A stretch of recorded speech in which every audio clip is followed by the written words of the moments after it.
Gracias por estar presentes y a los que están en forma virtual.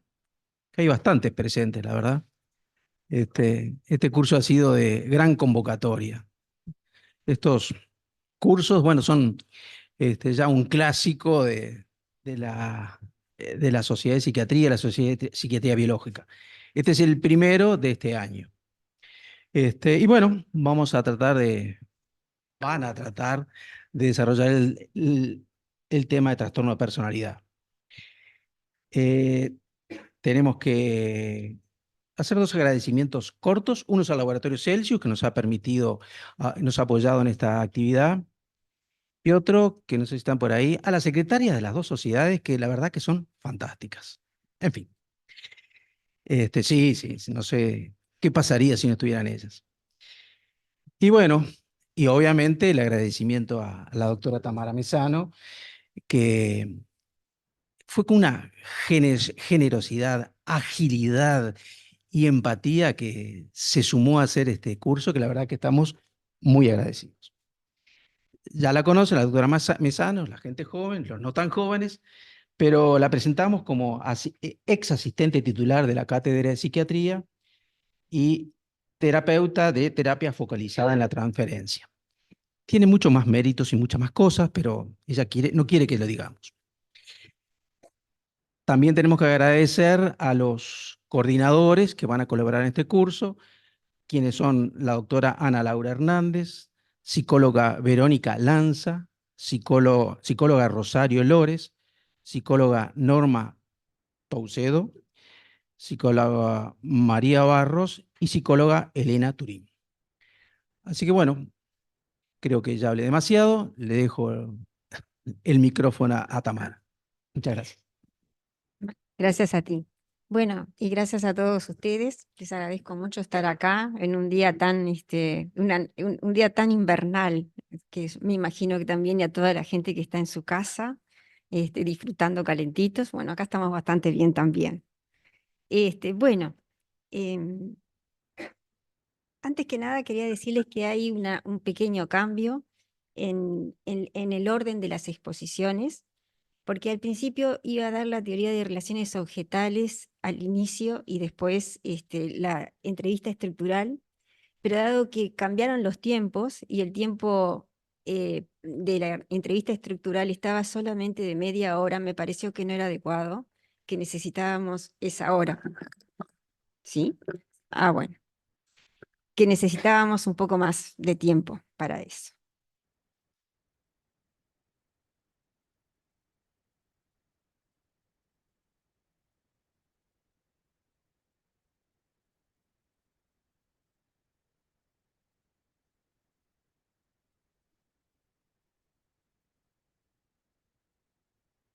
Lo estoy haciendo bien.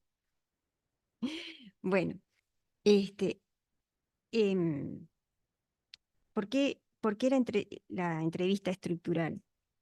Bueno, a ver, antes que nada, ahí está. Podemos hacer definiciones de personalidad, de temperamento, de carácter, que ustedes ya lo conocen, ¿verdad? Pero sobre todo, lo que vamos a ver ahora, lo primero y lo principal, sí, sí. Ah. Lo primero y principal es que el concepto integrado y coherente de sí mismo y de las otras personas significativas es lo que refleja la identidad. Y la patología de la personalidad no se comprende si no se comprenden los conceptos de identidad, de patología de la identidad, de relaciones objetales, de patología de las relaciones objetales, de sistemas de defensas, de la patología de los sistemas de defensas y los distintos tipos de mecanismos de defensa. Y si no se entiende bien y se aprecia bien el juicio de realidad, sobre todo en los aspectos más sutiles, ¿no?, de alteración del juicio de realidad, que precisamente es debido a la presencia de mecanismos basados en la decisión.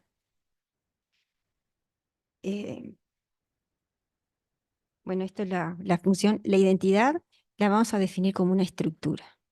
Es decir, una estructura es un, un- un- un fenómeno que está presente, y que subyace a todas las personalidades.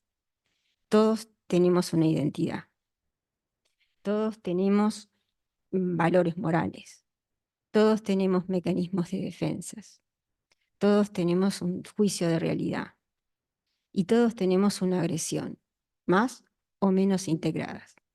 Esos son los 5 dominios que de alguna forma se relacionan con los 5 dominios del DSM-5 de la versión 3, de la sección 3, ¿verdad? Para que ustedes, sobre todo, sería importante que hoy tuvieran en cuenta que la tendencia actual en los trastornos de personalidad es a la abolición del sistema categorial. Esto tiene, bueno, muchas razones, pero creo que la principal y la más valiosa es que son grupos muy heterogéneos, definidos de una forma que no nos permiten la investigación. Que lo que nos permite la investigación en esto es que nosotros tengamos una manera de evaluar qué es el corazón del problema, el núcleo patológico de la personalidad. ¿Cuál es el núcleo normal? Pero ¿cuál es el núcleo patológico? Y cuando es patológico, ¿cómo lo identificamos? Para eso está la entrevista estructural.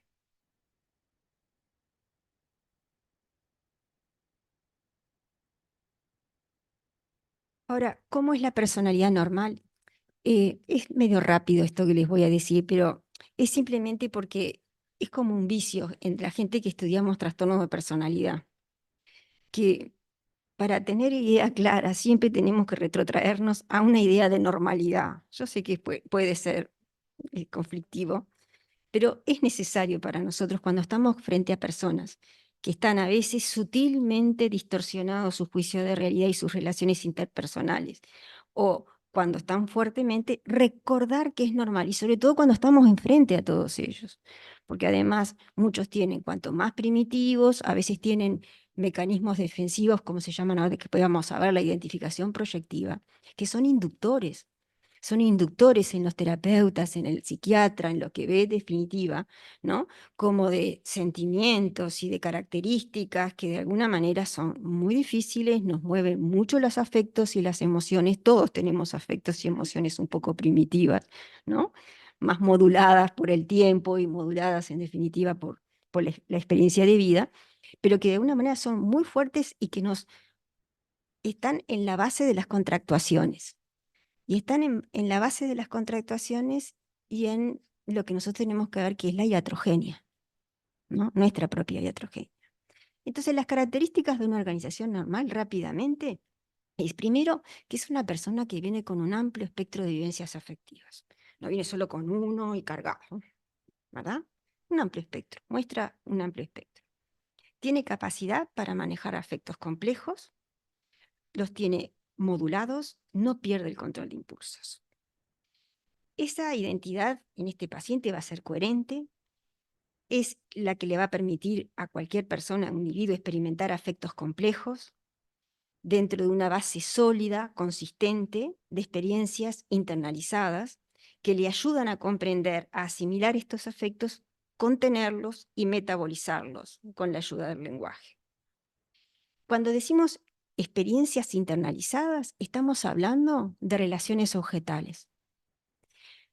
En la teoría de relaciones objetales, que vamos a ver después, les plantea que es una visión psicoanalítica dinámica, de psiquiatría dinámica, que en realidad nosotros estamos como conformados, nuestro aparato psíquico, por una serie de vivencias, que son muchas, variadísimas, desde el comienzo de la vida, donde la imagen de uno y la imagen del otro siempre están unidas por un afecto.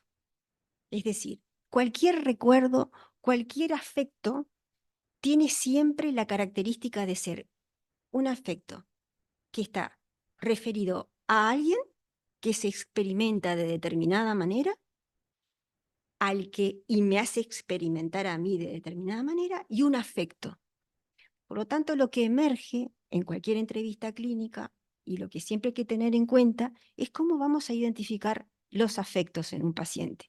Que en psiquiatría, a diferencia, por ejemplo, de si lo vemos en psicoterapia, tenemos una ventaja, porque el paciente viene en agudo, y en agudo es mucho más fácil. Es decir, cuál es la relación de objeto, qué es lo que de alguna manera está sucediendo ahí en el paciente, aquí y ahora, entre él y yo. ¿No? Van a ver después ejemplos clínicos de esto y cómo manejarlos. La tercera característica es la presencia de un sistema de valores integrados, ¿no?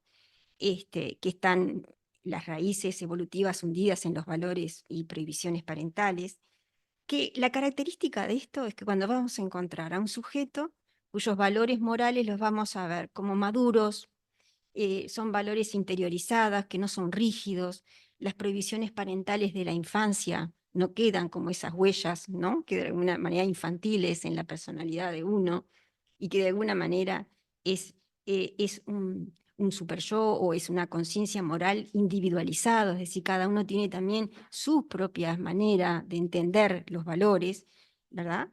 Y además es independiente, lo vemos, ¿no? De la valoración externa, cuando está sólidamente internalizada, se llama, ¿no? Y se va a reflejar, obviamente, en el sentido de la responsabilidad, en la capacidad para evaluar con autocrítica realista, ¿no? Y le permite a una persona tomar decisiones en forma flexible, impregnada siempre con quién es uno, con sus normas, con sus valores, con sus ideales. Esto es un poco para aclararles un poco, ¿no? Que en el DSM-5, en la sección 3, es la sección que, digamos, está más, en este momento, es la que más nos está ayudando, porque realmente es una revolución, representan lo que ellos dicen un shift, ¿no? Algo realmente, un cambio que todavía se va a profundizar un poco más. Ellos lo que hacen es, determinan como patológicos 5 dominios de efectividad negativa, de desapego, antagonismo, desinhibición y psicoticismo, que después vamos a ver cómo coinciden con los que desarrolla Otto Kemper, ¿no? Cuando habla de agresión, identidad, defensas, y cuando habla de valores morales, ¿verdad? Y de relaciones objetales. Bueno, son inflexibles, ustedes se acuerdan de esto de memoria, ¿no? Y ustedes saben que el DSM-5 ahora solo recoge estas 6 categorías. Les aviso que probablemente también se borren, es lo que dijeron ahora en el último congreso. Y lo que tiene de bueno, y lo que es para nosotros muy importante, es que establecen niveles de funcionamiento, es decir, empiezan a establecer una relación entre la descripción que nosotros vemos de los pacientes y qué nosotros vemos y qué hacemos con los pacientes y qué cosas subyacen en los pacientes y qué realmente de esa sistematización categórica nos permite a nosotros diseñar una estrategia, ver un pronóstico, ¿verdad? Probablemente casi nada, pero esto sí, ¿verdad? Esto es un paso muy importante. Y es un paso muy importante también para la teoría de las relaciones objetales. ¿Por qué? Porque de alguna forma es un reconocimiento de la Sociedad de Psiquiatría Norteamericana de que no se puede analizar la personalidad y sus trastornos si no se analiza el funcionamiento del self, del uno mismo, y el funcionamiento interpersonal. Y ellos después tienen a la identidad, la diferencia como la experiencia de uno mismo, como único, con límites claros entre el yo y los demás, estabilidad de la autoestima, exactitud de la autoevaluación, capacidad para elaborar una amplia gama de experiencias normales, como el funcionamiento del self-identidad normal, ¿verdad? Que es esa experimentación que uno tiene, una experiencia de alguna manera de sentir como un continuo en su vida, ¿no? Yo vengo acá hace mucho, era chiquita y vivía a 2 cuadras, y yo sigo siendo la misma, de alguna forma, ¿no? Hay una continuidad en mi experiencia de mí misma y hoy estando acá con ustedes. La siento, ¿no? Y ustedes también. Y la autodirección. Esto es muy importante porque nuestros pacientes, ustedes van a ver que es muy importante evaluar con ellos el trabajo, valorar las relaciones interpersonales, sus decisiones de vida, las decisiones claves de vida. Es decir, ¿qué voy a hacer? ¿De qué voy a vivir? ¿Quién quiero ser? ¿Cuáles son mis valores? ¿Qué pareja quiero tener? ¿Quiero o no tener familia? ¿Quiero ser hombre? ¿Quiero ser mujer? Bueno, esto es de alguna forma una autodirección, ¿verdad? Que es importante en la identidad. Y después también del funcionamiento interpersonal, ellos lo que hacen es valorar, como siempre, el grado de empatía y la profundidad de la relación y la capacidad para la intimidad, ¿verdad? Eso es algo importante que lo vamos a ver en casos clínicos y en casos eh, en viñetas clínicas directamente. Entonces, todo esto para decirles que, en definitiva, lo que importa, ¿no?, es que nosotros estamos frente a personalidades que pueden tener muchos síntomas, que pueden tener muchos rasgos, ¿verdad? Pero que nosotros sabemos que hay un núcleo, un core, un corazón de la patología que nosotros tenemos que definir. Esa definición y esa organización es la que vamos a exponer en la entrevista estructural, que está diseñada para eso, para que nosotros podamos exponer esta organización. Entonces, Otto Kemper clasificó, primero que nada, la organización borderline de personalidad, la discrimina de la organización neurótica y de la organización normal, ¿verdad?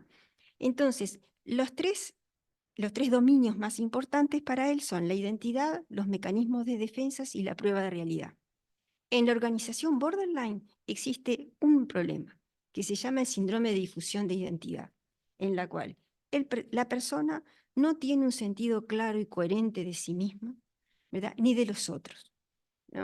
No es constante, tiene sus metas poco llevadas adelante en la misma dirección, ¿verdad? No hay una identidad consolidada. La difusión de identidad es la expresión de la presencia de mecanismos defensivos basados en la escisión, porque es discontinua, porque las vivencias que tiene la identidad de alguna manera están atravesadas por estas escisiones entre lo blanco y lo negro, entre lo que es bueno y lo que es malo, lo que me resulta a mí agradable de mí mismo y lo que quiero rechazar. Entonces lo que quiero rechazar nunca está en contacto con lo que es agradable. Entonces, por lo tanto, estas dos cosas tienen que estar siempre fuertemente separadas, y si tengo una en la conciencia, la otra nunca puede estar presente, ¿verdad? Entonces no es posible nunca la integración, el contacto entre estos dos mundos de uno, ¿verdad?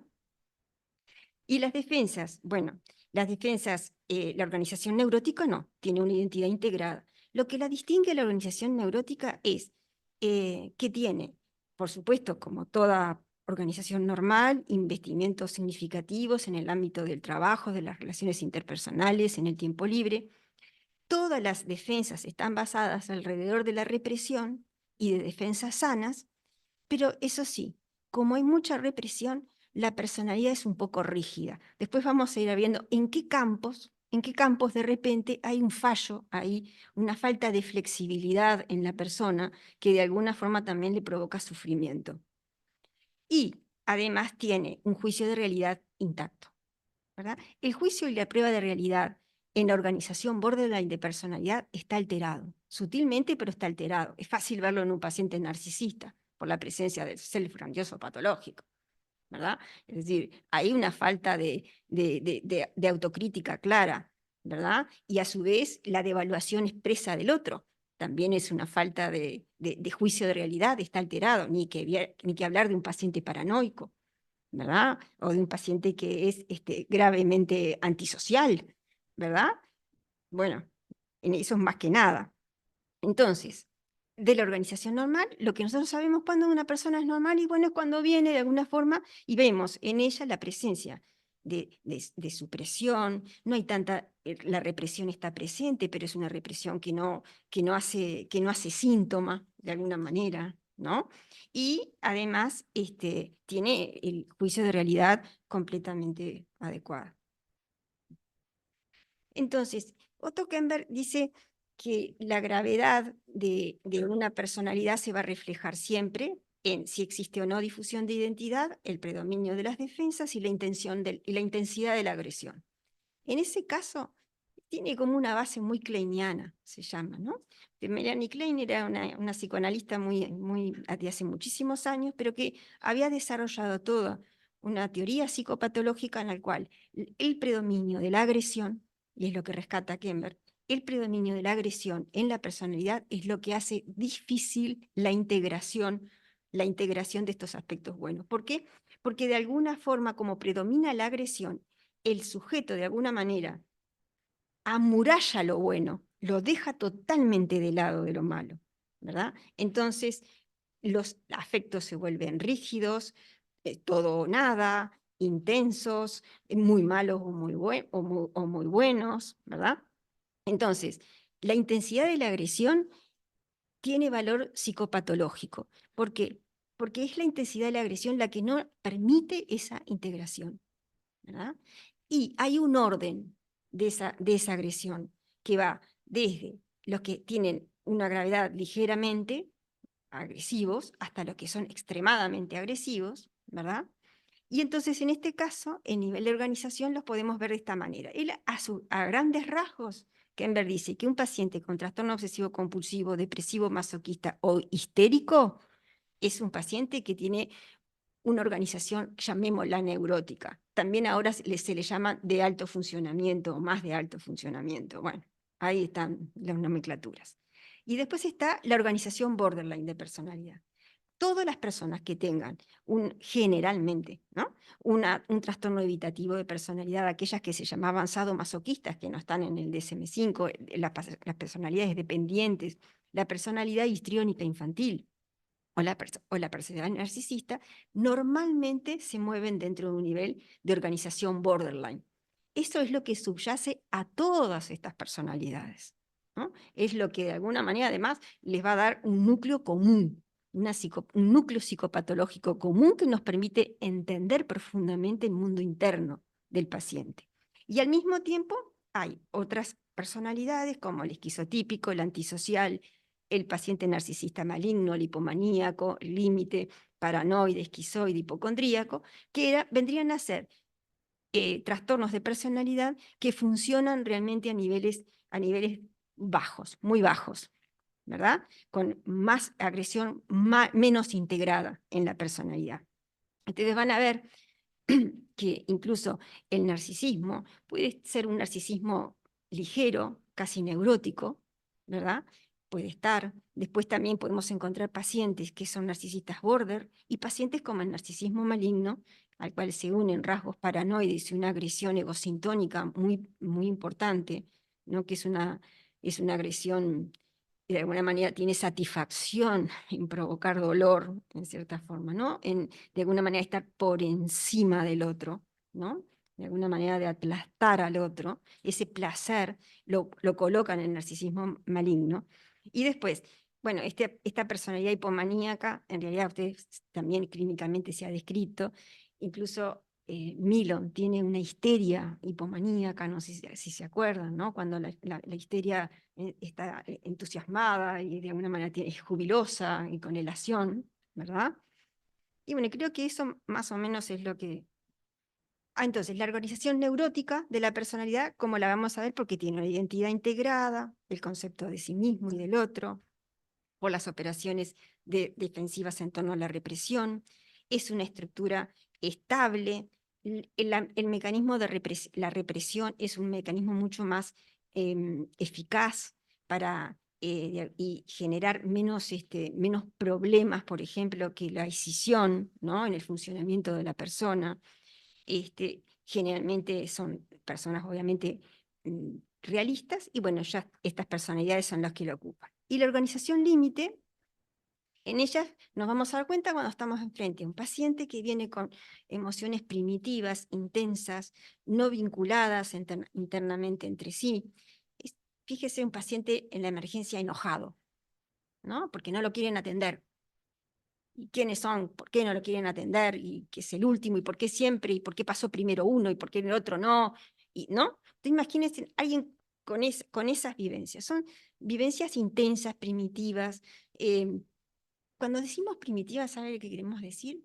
Que son vivencias que vienen, que tienen señales, que están señalizadas de experiencias muy tempranas, que no han podido integrarse, de experiencias a veces del bebé, del niño de 2 años o de 3 años, que no han podido ser integradas bien porque no pudo hacerse, lo vemos después por qué, si hubo trauma, si hubo simplemente, o si simplemente tocó que en determinado momento el chiquilín viviera a su madre de una manera muy intensamente negativa y una madre, por otro lado, que ha criado a todos los hijos perfectamente bien y con él todo bien, tiene a este hijo que tuvo la desgracia de que la huella anémica de esa relación objetal vivida quedó como muy, muy metida en su personalidad y fue difícil de integrarla, difícil de modularla. Entonces, ¿por qué es importante esto? Porque cuando nosotros estamos frente a un paciente borderline, cualquier cosa que nos diga de su pasado, además de saber cómo son sus relaciones objetales, no las tenemos que creer mucho, porque están bajo el vidrio, están bajo los lentes de estas vivencias tan profundas que distorsionan mucho la imagen de los seres más próximos y la de él mismo, ¿no? Bueno, la base psicopatológica, entonces, del síndrome de difusión de identidad es lo que corresponde, lo que pasa, lo que vamos a ver en estos pacientes, y traduce el hecho de que son personas que tienen vivencias irreflexivas, caóticas, contradictorias, de sí mismo y de los otros, la incapacidad de integrar o incluso de tomar conciencia de estas contradicciones.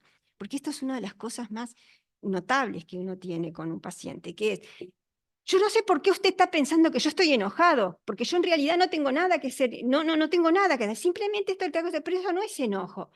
Pero es mi forma de ser, ¿no? Entonces pero el paciente muchas veces de estos afectos y que generan conflicto y que generan agresividad en el otro, no es consciente. Y eso es la identificación proyectiva. Sigue sintiendo la bronca, pero no es consciente de que está como con bronca y el otro le está respondiendo como realmente es lo que él le está diciendo, no lo que él cree. ¿Entienden? Entonces, ahí es que empiezan a darse los malos entendidos, ¿no? Y es importante que lo tengamos siempre en cuenta cuando nos enfrentamos a un paciente así, que está con afectos muy intensos, que está casi ahí al borde del acting, ¿verdad? Bueno, entonces, de esta organización, la difusión de identidad, hay, me voy a fijar si es acá, sí, dentro de poquito le vamos a poner 2 videos bien cortitos, uno de 4 minutos y el otro de 7 minutos y algo, de la profesora Eve Caligor, que es una mujer que sabe muchísimo de esto, es realmente una mujer investigadora y de una práctica clínica muy importante, que es la que escribe todos estos libros. Este, y, y Eve Caligor hace 2 entrevistas, una a un paciente con difusión de identidad y otra a una paciente sin difusión de identidad, una paciente neurótica. Y entonces ahí vamos a darnos cuenta cómo, de alguna manera, opera la entrevista estructural, ¿verdad? Cuáles son las preguntas que vamos a hacer para poder exponer en el sujeto esa estructura. Bueno, las defensas de la represión, esto ustedes saben, ¿no? Son fáciles de entender. Bueno, entonces las defensas primitivas se basan entonces en la escisión radical y definitiva entonces de los afectos buenos y malos, de los objetos buenos y malos. Los mecanismos de defensa constituyen un intento de proteger un segmento idealizado del mundo interno del individuo, un amurallamiento de un segmento agresivo de este mismo mundo, ¿verdad? Esta separación que brinda la sensación de un cierto orden, por lo menos no me saquen este orden, ¿no? Esto es bueno, esto es malo, no me saquen de este orden, le da una sensación de cierto control, pero es a expensas de que de deteriorar su calidad de juicio de la realidad y de percibirse a sí mismo, de la autocrítica y poder ver en forma reflexiva y objetiva al otro, ¿no? Estas defensas primitivas pueden impedir el procesamiento cognitivo. Esto es importante porque muchas veces los afectos son tan intensos, que en la persistencia no le permiten al paciente razonar con uno. Entonces, cuando uno está con un paciente en cualquier situación, con afectos tan intensos, uno lo primero que tiene que hacer es dejar que pase. Y solo después que baja un poquito la intensidad de ese afecto, uno va a poder establecer una comunicación con él. Porque antes él no va a poder razonar. Y es necesario de que él pueda, como de alguna manera, expresar eso. Y la actitud nuestra, en el solo hecho de escuchar, de estar allí, de ver, de observar, va a ser una actitud que ustedes van a ver que tiene como una función de contención del paciente, que es muy importante.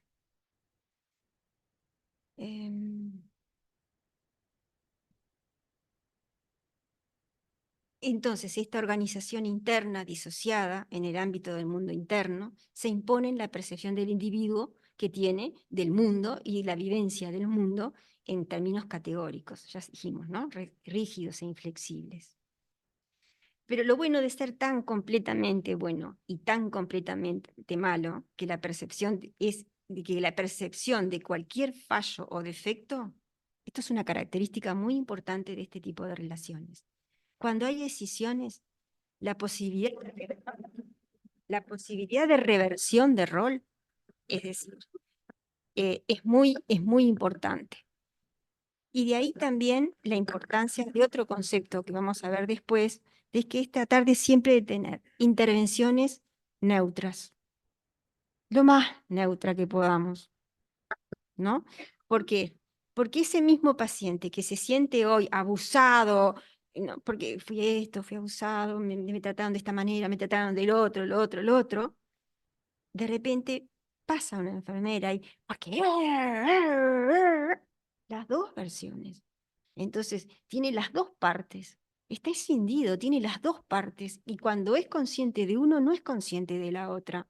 Entonces, cuando nosotros tenemos que hablar, no nos podemos poner, sí, usted tiene razón, bueno, sí, la verdad, qué situación fea esta del abuso, que esto y que lo otro, realmente qué mala persona, no tendría que haber hecho eso. No, porque después ustedes van a tener que decirle a él que él también puede ser abusivo, aunque no se dé cuenta, en el momento clave, donde pueda escuchar, donde nos pueda escuchar y donde de alguna manera ya hayamos desarrollado una cierta confianza que nos permite la propia entrevista estructural a veces hacer, y que en algún momento incluso en la entrevista estructural podemos como confrontar suavemente al paciente.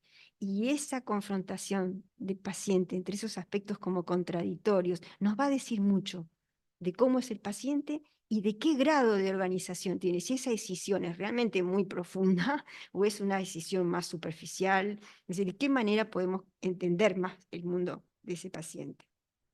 Entonces, como dijimos, ¿no? Estas categorías, cuando pierden la flexibilidad, tiene este paciente siempre una predisposición a distorsionar todas las percepciones, ¿no?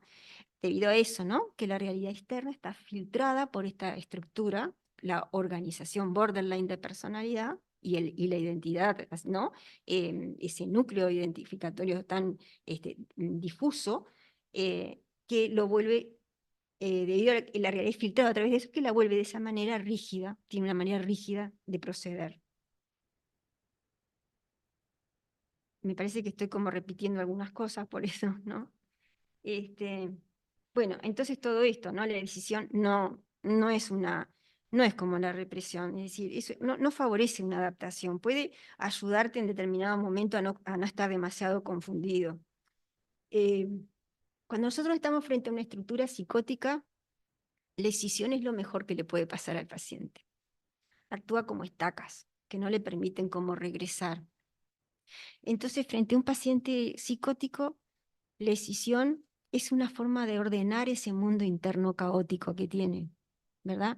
Pero ya no caótico en el sentido de representaciones contradictorias, no, caótico en el sentido de que ya no sabe de qué es de adentro, qué es de afuera, ¿no? ¿Qué viene de aquí? ¿Qué viene? ¿Qué es mío? ¿Qué es del otro? ¿Qué está pasando en esta habitación? Yo, mire, doctor, yo no sé, doctora, me decía uno la otra vez, yo no sé, pero a mí me parece que es usted la que está, no sé, estoy confundido, no sé, pero es usted la que está así. ¿Entendés? Como que ya no sabe qué es lo que está pasando en la habitación, se llama, ¿no?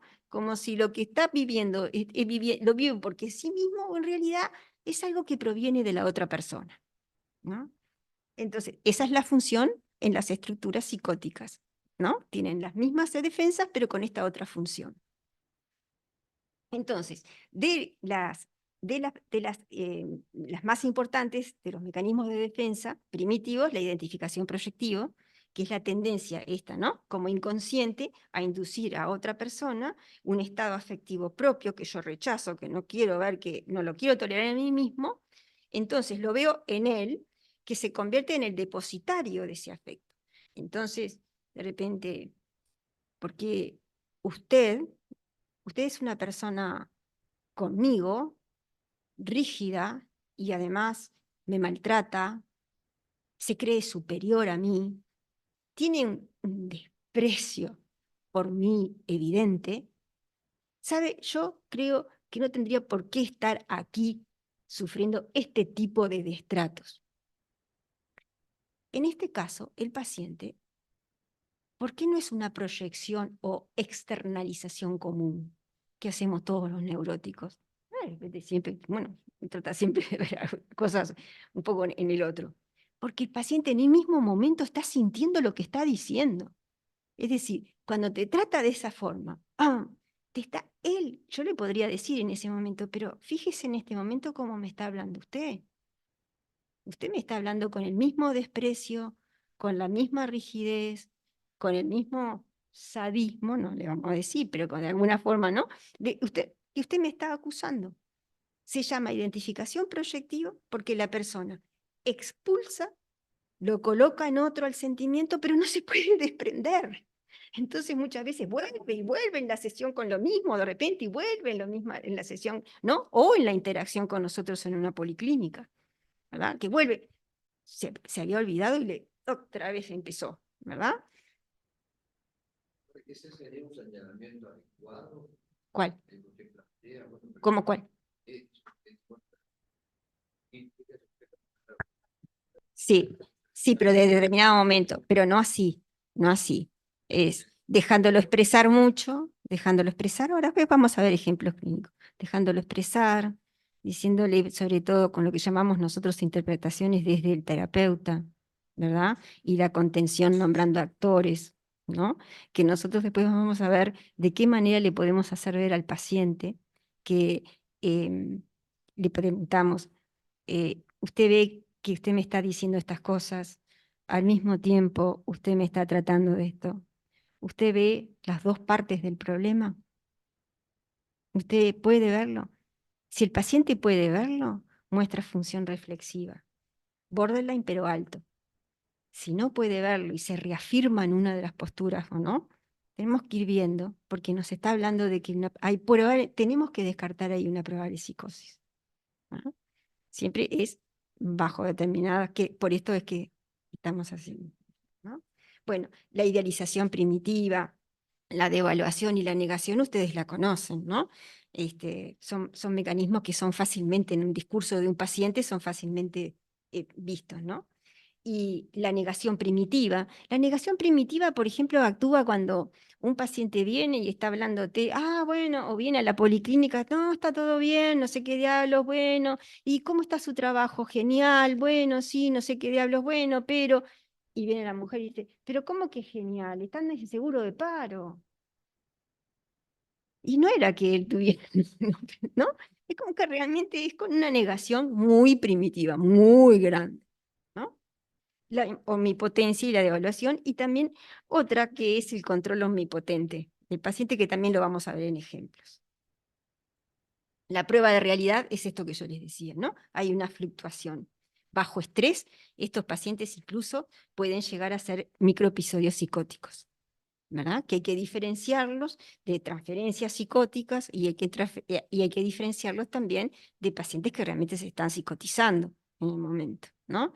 Eso también lo vamos a ver. Pero estas vivencias, donde de alguna forma no se sabe quién, como un paciente de Kenberg, viene horrible a la sesión, lo mira con desprecio y le dice, usted me escupió cuando pasé al lado suyo. ¿Cómo que lo escupí? Usted escupió cuando yo estaba pasando. Yo estaba viniendo para acá, usted estaba entrando, no me vio, me vio y escupió. Bueno, entonces, a ver, vemos qué técnicas se usan en ese caso, ¿verdad? De realidades incompatibles o lo que, ¿no? Para ver si el paciente puede de alguna manera como aflojar esa intensidad de la percepción y de alguna forma como empatizar un poco más con cómo está la situación. Y ahí otra vez definimos, ¿es psicótico o es un trastorno que funciona en forma psicótica o hace un episodio de micropsicótico por transferencia? ¿No? Las relaciones objetales son fundamentales.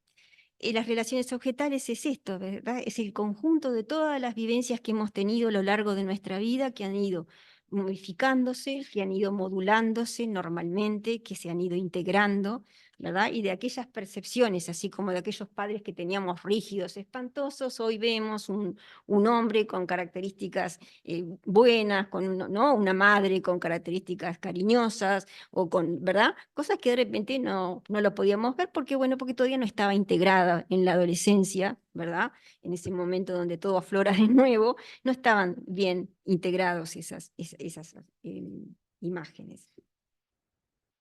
Entonces, las relaciones objetales están perturbadas en estos pacientes por la falta de capacidad del paciente para poder empatizar con el otro, con los demás, y valorarlos maduramente, y son siempre percibidos en forma alternativa, idealizados o persecutorios, ¿no? Idealizados o devaluados.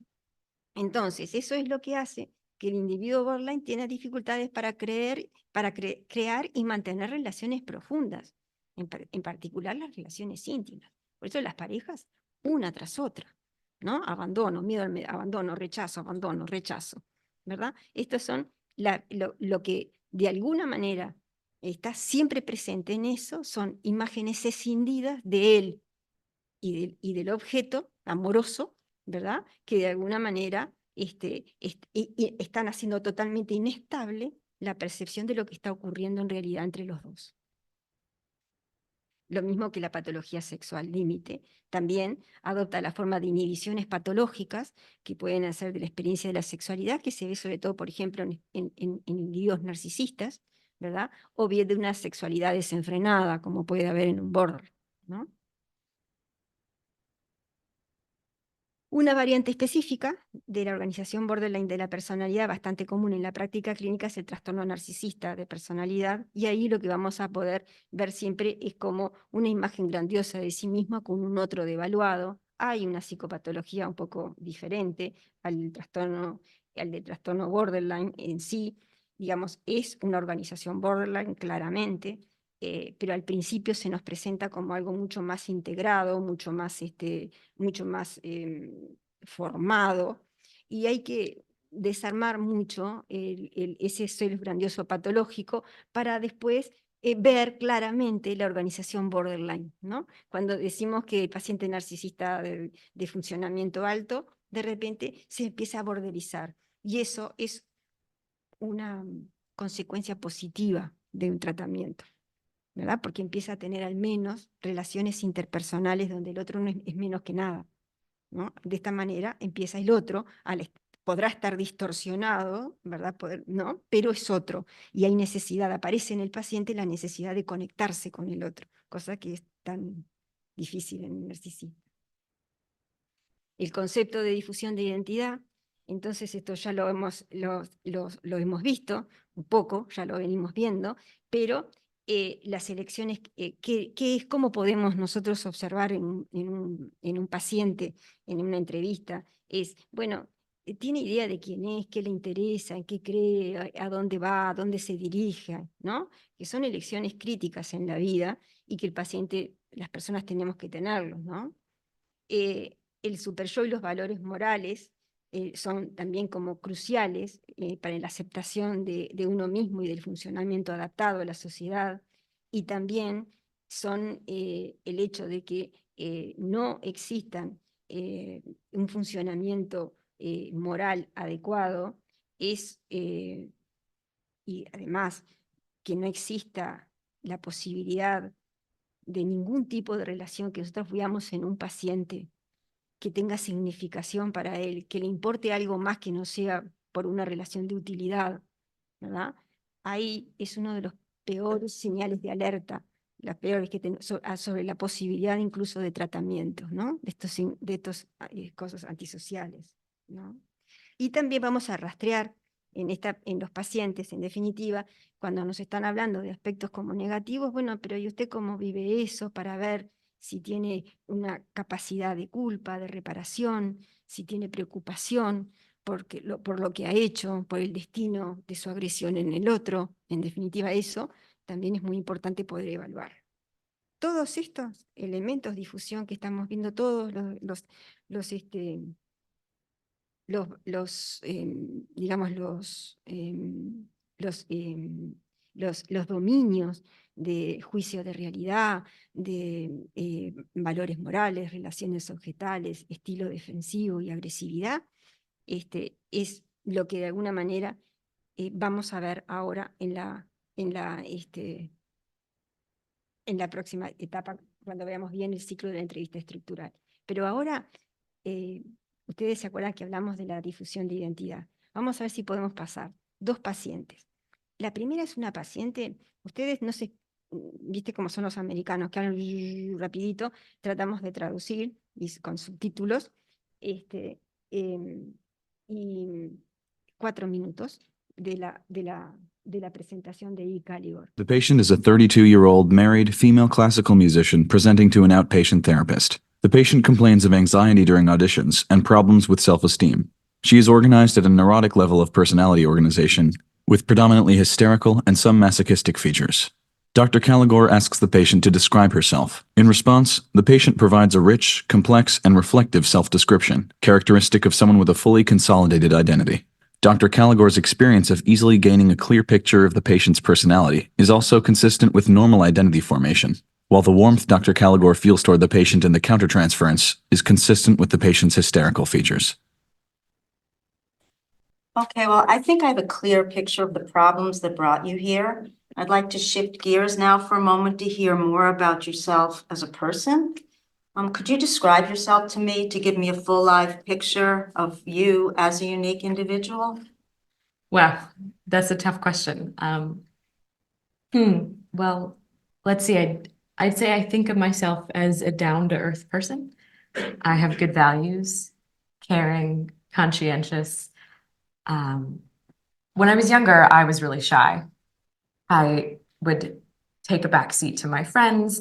I always had really outgoing friends, but it's different now, though. I'm not shy any longer, and I feel better about myself. Okay, can you tell me a little bit more so I get a full 3-dimensional picture of you as a person, of your personality? Well, as I said, conscientious, hardworking. My husband says that I don't take care of myself enough, that I'm always doing things for others, accommodating others, but I like that about myself. It makes me feel good. People say I'm a very good friend, loyal. Everyone always comments on that. Dr. Caligore notices a contradiction in the patient's narrative. Dr. Caligore inquires further, in the form of a confrontation. In response, the patient is thoughtful and reflective. She is able to empathize with Dr. Caligore's confusion and explains. Hay una You just contradicción told me entre la that you used formación. to be shy, have problems with self-esteem, and that's better now. But in the beginning of the interview, when I asked you why you were here, you said you wanted help with your self-esteem. Can you put that together for me?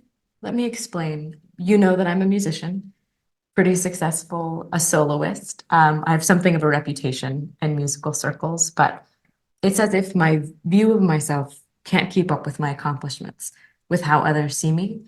It's like I still tend to see myself as kind of in the background, or when I'm in the limelight or getting positive reviews, that I don't really deserve the attention. It's like I'm not fully worthy of the attention that I'm getting. Someone else deserves it more. Positive reviews make me uncomfortable. But the only time that it feels really good is when I'm playing with a group as part of an ensemble, but never as a soloist. How do you understand that? I really don't. I know it doesn't make sense, but I can't seem to get past this feeling about myself. The patient demonstrates awareness of a discrepancy between how she views herself and how others see her. She recognizes this as a psychological problem that brings her to treatment. Esta es una paciente con una identidad bien integrada, ¿verdad?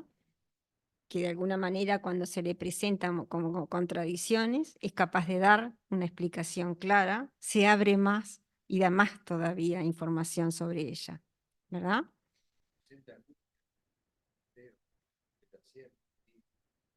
Sí, sí, sí, ahí está.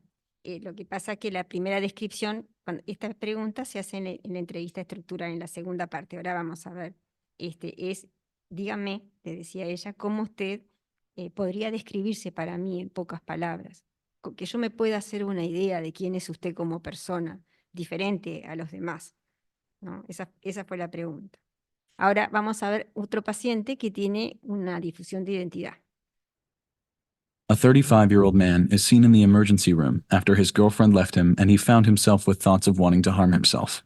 The patient's presentation is suggestive of a low borderline level of personality organization, with prominent paranoid and borderline features. The possibility of a psychotic disorder is in the differential diagnosis. Dr. Caligor begins by asking the patient to describe himself. The patient finds the question confusing, and then demonstrates great difficulty pulling together a coherent description of himself. The patient's inability to provide even a rudimentary self-description is a hallmark of severe identity pathology. Consistent with the diagnosis of a severe personality disorder or psychotic illness, Dr. Caligor's careful selection of her words in the initial phases of the interview reflects her awareness in the countertransference of the patient's confusion, paranoia, and potential for impulsive aggression. I believe I have a clear picture of the difficulties that brought you here, the recent breakup, and how you sort of fell apart after that. I'd like to shift gears at this point to learn more about you as a person. Could you describe yourself to me, provide a description that would give me a clear sense of who you are as a person, what kind of person you are? I don't think I understand the question. Okay, well, I'm interested in your personality. What makes you you, different from other people? Maybe how you see yourself, or perhaps how other people see you? I still don't understand the question. Well, let's say you wanted me to get to know you in a short time, maybe just in a few minutes, or let's say you were writing a paragraph about yourself in the book. What are the words that you would use to describe yourself so that I could get a sense of the kind of person that you are? Do you understand that? Yeah, I think I understand. Well, I first think of myself, I think of being in a relationship, like the relationship I was in with Susan. I can be a very loving person. And I'm prepared to give my full self to someone if I love them. So I asked you to provide a full description of yourself. Are there other things that you would want me to know? I will try to think of something. Well, I love Susan very much, and she left me like very suddenly, and I feel like her brother was the one that told her to leave me. He took her to the shelter, and maybe I don't know what you're aiming at. I don't know. I'm not quite sure what you want. Okay, so you're very loving, caring, considerate. At the same time, you told me that Susan left you because she was afraid of you. Is that a fair statement? Afraid of me. Maybe because she's so afraid of me loving her so much. Well, but you told me she left you because she was afraid of you. She did. That's true. Yeah, but I don't really know much about that. I don't know. Okay, well, let's go through that because what you told me is that sometimes you would get angry, you would lose your temper, that you could threaten her. That's not true. That's not true. Well, you said that you had pushed her and even knocked her down. I pushed her once, maybe twice, and I didn't mean to do that. That wasn't what I was trying to do. Okay, so how do you put that together? You're frightening Susan, you're pushing her, knocking her down on the one hand, and you're describing yourself as an exclusively caring and loving person on the other hand. Dr. Caligore has offered a confrontation with the objective of evaluating the patient's reality testing. In response to the confrontation, the patient is able to question his description of himself as a purely loving and caring person. The patient makes use of Dr. Caligore's intervention to relinquish blanket denial of his aggression to entertain a more complete perspective. This response on the part of the patient supports the diagnosis of a personality disorder with shaky but intact reality testing. Dr. Caligore tentatively rules out a psychotic illness. You make a point. Sometimes I get very frustrated with people, and if they don't accept the way that I love them, or if they're afraid of the way that I love them, maybe I'm not I don't know, maybe I'm not a very loving person. Obviously I'm not, because I wouldn't be here with you alone. So perhaps there are things about yourself that you're not aware of. Yeah, I mean, people tell me I don't see things all the time. And what kinds of things do people tell you you don't see? My sisters tell me that I don't see, they're like, why don't you go out? Why don't you see people? Why don't you meet people? And things like that. So she tells you that you're kind of solitary, a bit of a loner. Yes. Mm-hmm.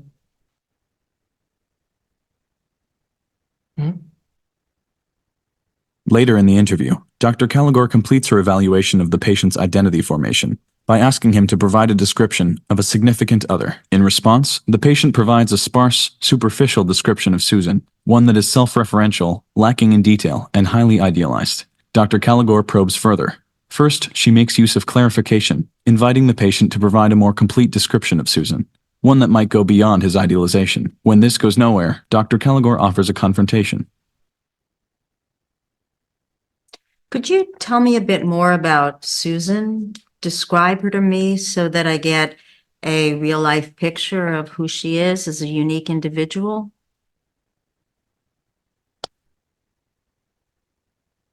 She still is. I was hoping that we can get together. I don't know. She's insecure, like I said. She smiles a lot. She has brown hair. She dresses beautifully, and she's perfect. Now, I asked you to describe her as a full, complete person. Do you think you've given me the information I would need to develop a real sense of who she is? Perhaps not. I don't know. She's very considerate. She's caring. She's perfect. Is there anything about her that's less than perfect? No, she's perfect. She's perfect for me. Well, you told me that she left you after just one argument and that she accused you unfairly. How do you understand that? How do you put that together? Her brother tricked her. Her brother told her that I didn't give her enough space to be herself, and he told her to leave. She would never leave me. Ever. I love her.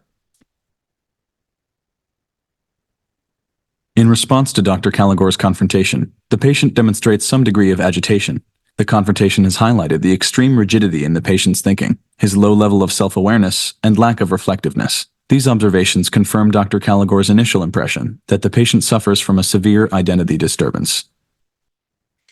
Bueno, es bastante clara la diferencia, ¿verdad? Entre estos dos tipos de pacientes y cómo se presenta la difusión de identidad en uno y en otro. Bueno, vamos a...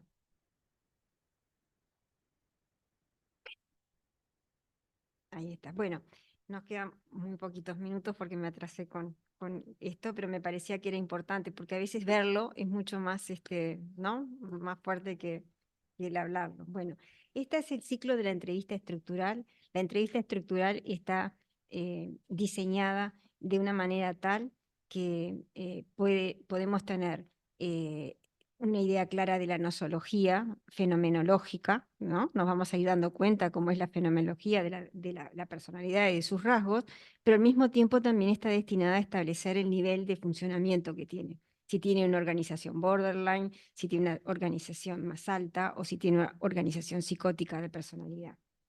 Entonces, lo más importante como de comprender es que la entrevista estructural opera de una manera como circular, donde uno hace primero 4 preguntas, que ahora yo se las voy a decir cuáles son, seguidas, y vamos a ir viendo cómo el paciente las va tomando, qué es lo que va haciendo el paciente con esas preguntas.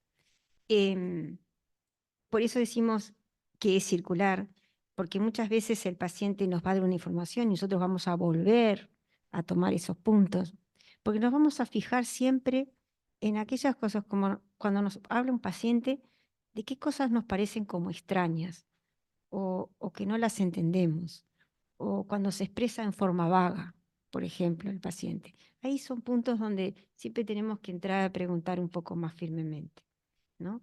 Pero bueno, empieza la entrevista estructural, tiene como objeto entonces recolectar toda esta información que ya les dijimos y es una forma que tenemos nosotros de conocer en el aquí y ahora el mundo interno del paciente. La primera parte consta de estas 4 preguntas, que se las hacemos así. ¿Qué lo trae hasta aquí? ¿Qué idea tiene usted de lo que le está pasando? ¿Es solo esto lo que le está pasando? ¿Y qué espera usted de un tratamiento? Esas 4 preguntas están hechas para provocar algo en el paciente. Y lo primero que provocan es un acomodamiento. Y entonces, bueno, vamos a ver, por ejemplo, si esa persona logra entender y retener en su memoria las tareas que le estamos proponiendo, si lo hace en un orden lógico, ¿verdad? Que nos está hablando en definitiva de que es una persona que tiene un juicio de realidad acertado, ¿verdad? Al mismo tiempo, nos muestra, nos concentramos en el grado de persistencia de su pensamiento, si ha habido síntomas psicóticos, si han habido psicosis transitorias, bajo estrés, o si hay un comportamiento global inapropiado por parte del paciente, por ejemplo, en un paciente esquizotípico. Es decir, los pacientes con funcionamiento borderline presentan una fragilidad del juicio de realidad que se debe a la distorsión que genera la representación interna de la realidad objetiva con estas escisiones, ¿no? Usted mira el reloj, debe querer deshacerse de mí. Así inferimos la capacidad de mentalización y sobre todo la función reflexiva del paciente. En este caso, esta paciente, ¿no? Usted mira el reloj y debe querer deshacerse de mí, ya la capacidad de mentalización ya es uno de los problemas de la mentalización, ¿no? Y la otra es la función reflexiva. Ustedes ven claramente la función reflexiva, cómo está alterada en el segundo paciente que ustedes vieron, ¿no? La incapacidad para poder pensar en sí mismo como con profundidad de alguna forma, ¿no? De tener como un concepto un poco más claro de sí mismo y de los otros.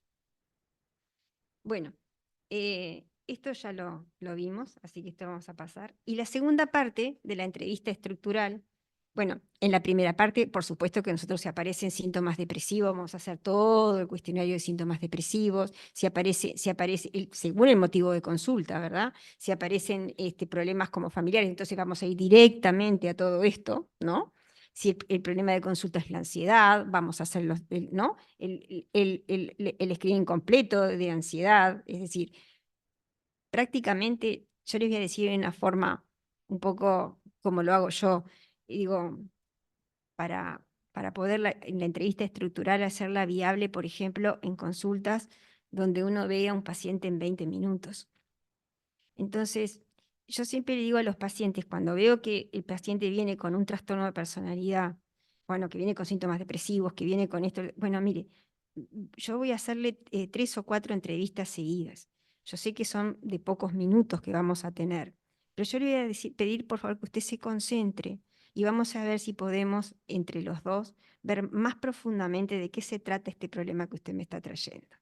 Entonces, si yo tengo un paciente, más o menos que lo veo una vez por semana, que sea 20 minutos, en MP, por ejemplo, en 25 minutos, generalmente en 4, 5, 6, en realidad, entrevistas, yo ya tengo una idea muy clara del paciente.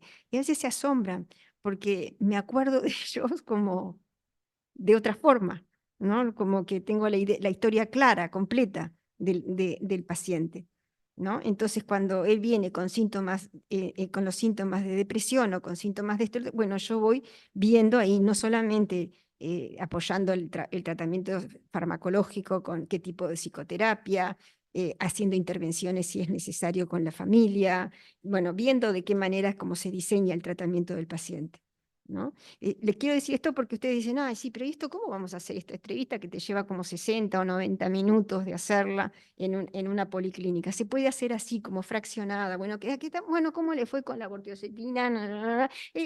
¿Se acuerdan que estábamos hablando de tal cosa? Usted el otro día me dijo tal y tal cosa. ¿Qué le parece que tal? ¿Cómo pasó? ¿Qué siguió pasando? ¿No?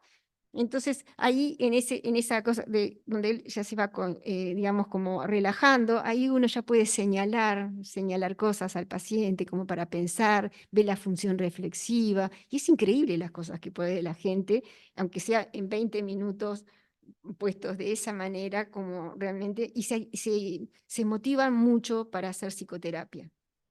Cualquiera, ¿no? No tiene por qué ser ni TFP, no, cualquier psicoterapia, como más interés en sí mismos, ¿no?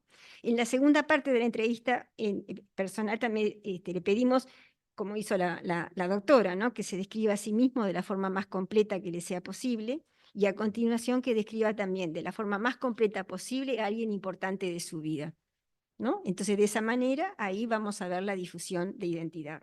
¿Quién es él y quién es el otro? ¿Ah? Em, es, mm, es una tarea, como ustedes vieron, exigente para el paciente. La primera paciente la reconoce, ¿verdad? Requiere reflexionar y tener conocimiento de uno mismo. La persona con una identidad integrada es capaz de dar una descripción de sí misma rica y compleja, mientras que a la persona que tiene difusión de identidad ofrecerá una descripción limitada, superficial de sí misma y de los otros. Y en la parte final de la entrevista, lo que incluimos es una exploración del pasado, con cuidado, con relación justamente, en la medida que guarda relación ese pasado, le preguntamos con lo que está pasando ahora. Pero es esencial tener información de la familia y de la historia evolutiva del paciente para tener idea justamente de la interrelación con la realidad externa del paciente, ¿no? Pero es muy importante tener en cuenta esto que yo les decía, ¿no? Que las cosas que él habla nos habla de su mundo interno y no de la realidad real, digamos, ¿no? Está hablando de una vivencia de él, ¿no? En cada una de las secciones de la entrevista nos interesamos no solo por el contenido de las respuestas, sino también por la forma, por el estilo de las respuestas del paciente y la manera en que el paciente se relaciona con nosotros y ante cualquier dificultad en responder que el paciente pueda manifestar, nosotros tenemos que, justamente nos da la posibilidad de ver allí si es una defensa, qué es lo que está de alguna manera afectando la capacidad de uno para no entender, porque de alguna manera son pacientes que muchas veces nos generan como mucha confusión, ¿no? Entonces, vamos a ver qué tratamientos, muy pocas cosas, esto es de lo último que se ha investigado, sobre todo lo que hace Clarkin, que es el jefe de investigación ahí de este grupo, y que lo que realmente determina el pronóstico de los pacientes muchas veces, ¿no? Es, ¿existe o no existe capacidad reflexiva? Especialmente el pensamiento concreto en los casos de psicoterapias dinámicas es un problema, o en la mentalización, al contrario, ¿no? Ayudan mucho estos pacientes, estas terapias. Cuando hay marcada fragilidad del yo, especialmente en sujetos con propensión a la desorganización psicótica o pacientes con experiencias traumáticas desbordantes y muy severas, cuando hay pobre capacidad empática, pacientes con estructura narcisista marcada, con trastorno antisocial y psicopatía, así como pacientes con Asperger o pacientes, del espectro autista, ¿no? Impulsividad caótica, con tendencia a la actuación, especialmente si está agravada por uso de alcohol, cocaína o metanfetaminas y similares, pacientes con rasgos narcisistas muy marcados, en los que la envidia, la arrogancia, la grandiosidad, el desprecio, el sentirse como con derecho y la explotación son las características dominantes que interfieren en la capacidad de aprendizaje.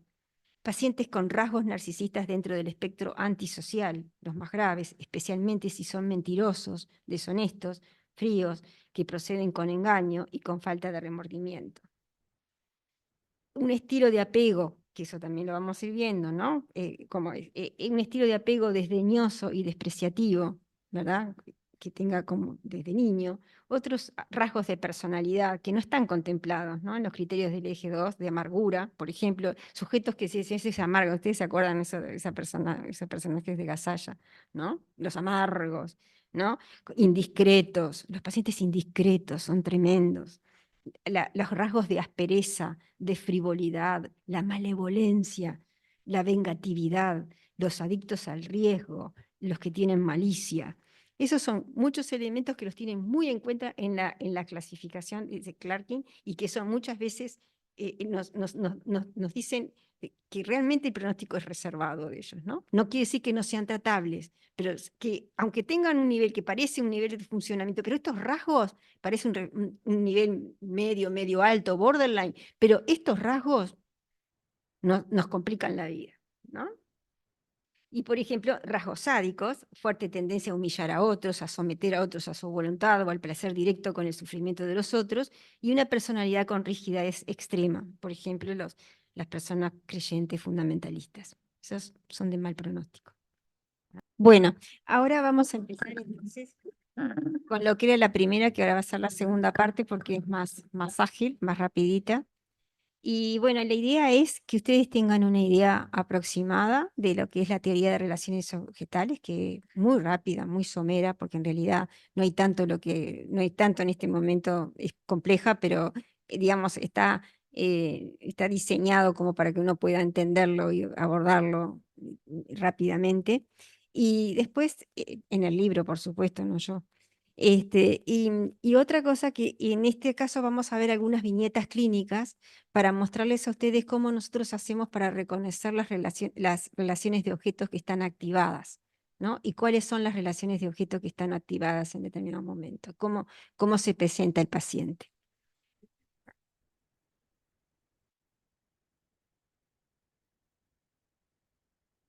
Bueno, una de las premisas fundamentales entonces de la concepción del tratamiento psicodinámica de estos pacientes con trastornos de personalidad es que las conductas que nosotros observamos y las alteraciones subjetivas del paciente constituyen el reflejo de las características patológicas de estas estructuras psicológicas subyacentes que pudimos ver, estos 5 dominios. Una característica central de la estructura de los pacientes con trastornos de personalidad graves es la naturaleza y el grado, obviamente, de integración del sí mismo y de los otros. El nivel de organización estructural es correlativo con este grado de integración.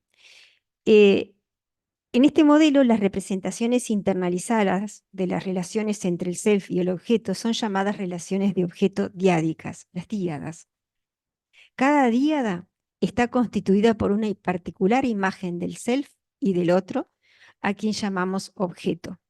Ambos están conectados por un afecto libidinal o agresivo, que expresa la experiencia que tiene el self del objeto. Las relaciones objetales internalizadas son los elementos que nos constituyen fundamentales de las estructuras psicológicas, que hacen a las veces de organizadores de la motivación y de la conducta. Es decir, es a través, el afecto es uno de los principales organizadores de la motivación en las personas. El hecho de que podamos reconocer estos afectos nos va a llevar directamente, en definitiva, a ver qué es lo que está sucediendo entre el sujeto, que está experimentando el sujeto, y cómo está viviendo al objeto. Estas díadas, constituidas por el ser, el objeto y el afecto que los relacionan, no constituyan, otra vez lo vamos a decir, ¿no?, ni representaciones internas objetivas de la realidad, de la totalidad del self o del otro, ni representaciones objetivas de relaciones reales acontecidas en el pasado.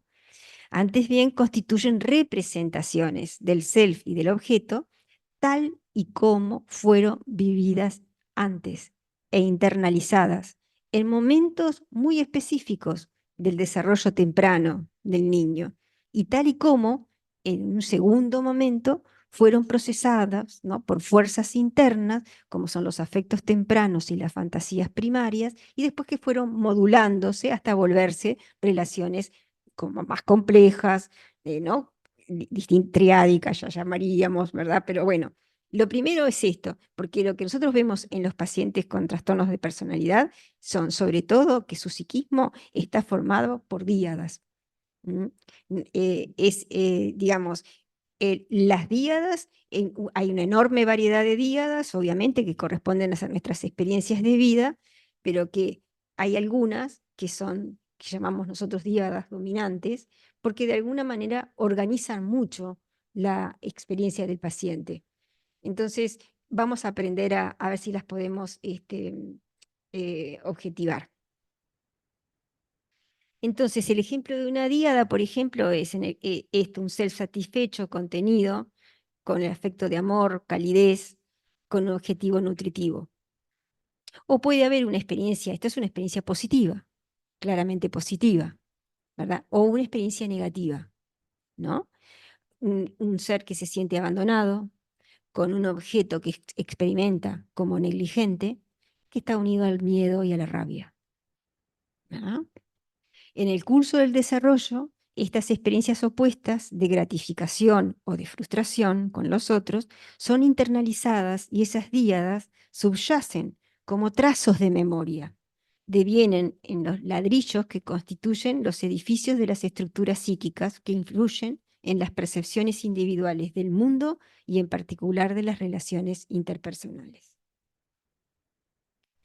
En el desarrollo psicopatológico normal, estas representaciones del self y de los otros se tornan más diferenciadas y complejas, y tienen una mayor correspondencia con la realidad de los objetos externos, con los otros, que aparecen mucho más integradas y mejor adaptadas a la complejidad de los seres reales.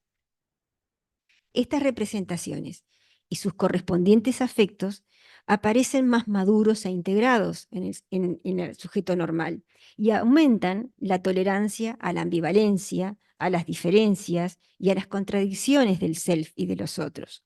Para Otto-Kemper, el grado de diferenciación y de integración de estas representaciones del self, de las díadas que nos componen, determinan el nivel de organización de la personalidad. La organización borderline de personalidad, que es un concepto obviamente mucho más amplio que del DSM-5, aunque contiene el trastorno borderline de personalidad, es una estructura psicológica basada precisamente, es el paciente que viene, está basada su estructura en representaciones simplistas de sí mismo y de los otros. Acuérdense del chico, ¿verdad? Divididas puramente en buenas o malas, que contrastan con las representaciones más complejas e integradas de una personalidad normal con un mejor funcionamiento en el mundo. Dada la naturaleza fragmentada de esta constitución psicopatológica, la organización borderline de personalidad, todos los trastornos de personalidad que presenten van a tener estas tres características: el uso de las defensas primitivas, la difusión de la identidad y el juicio de realidad generalmente intacto, aunque inestable. Eso ya lo vimos.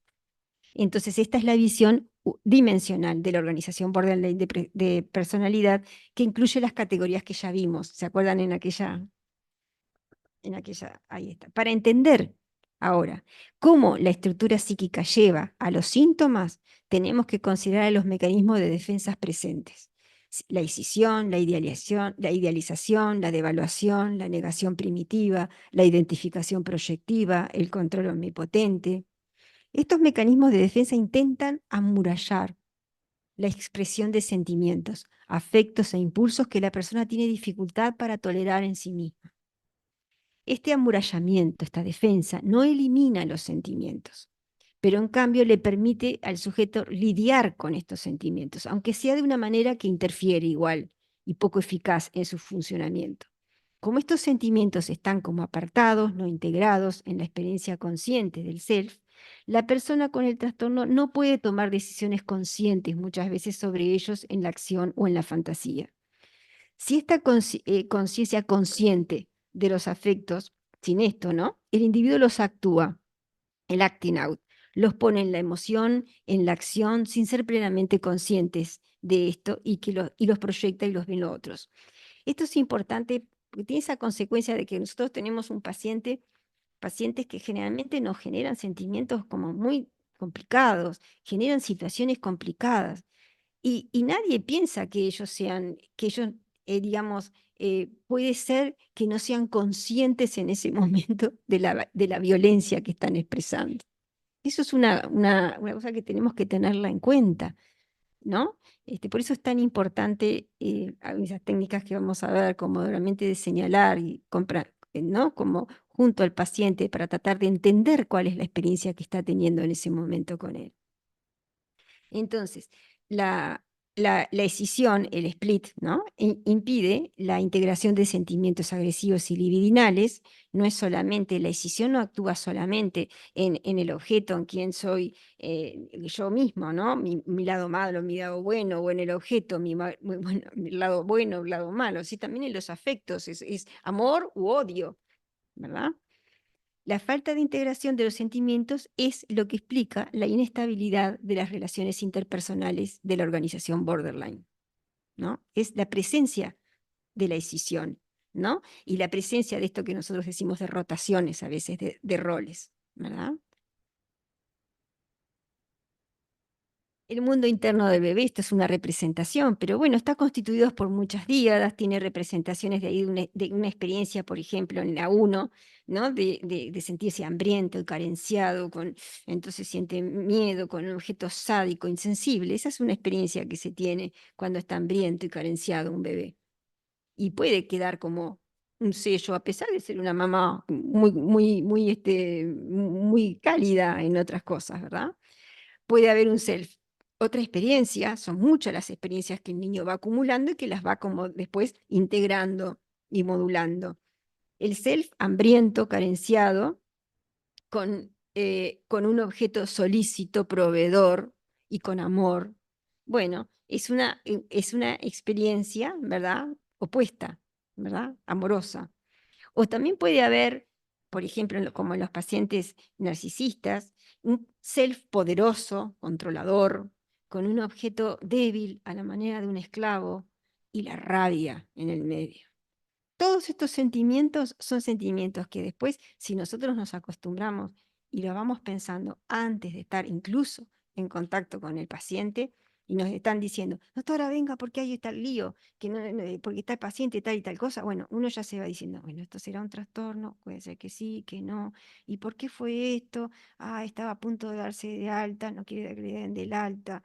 Bueno, entonces me voy imaginando qué situación puede ser la que está, qué situación está protestando, por qué tendrá sentimientos, se sentirá indefenso, pensará que de alguna manera está en manos de gente que no les importa, que son indiferentes, que no les importa su destino, ¿no? Uno está yendo por el corredor y no, es eso, uno va, los residentes, ¿no? Uno va, te llaman a la interconsulta y vos ya vas con una idea de cómo viene esa situación, ¿no? Las principales días de esto son como caricaturescas, ¿verdad? Pero aunque ustedes no puedan creer, las díadas patológicas que se activan, en realidad no son demasiadas más que estas o variaciones sobre estos temas en los pacientes, ¿no? Esto es estudios de Clarkin, ¿no? Esto es vivencia de un paciente como un niño destructivo y malo, con un progenitor punitivo y sádico, un niño sexualmente excitado, con un progenitor seductor, un niño dependiente y satisfecho, con un sustentador perfecto, ¿verdad? Estas son generalmente las díadas que están como en juego, ¿no?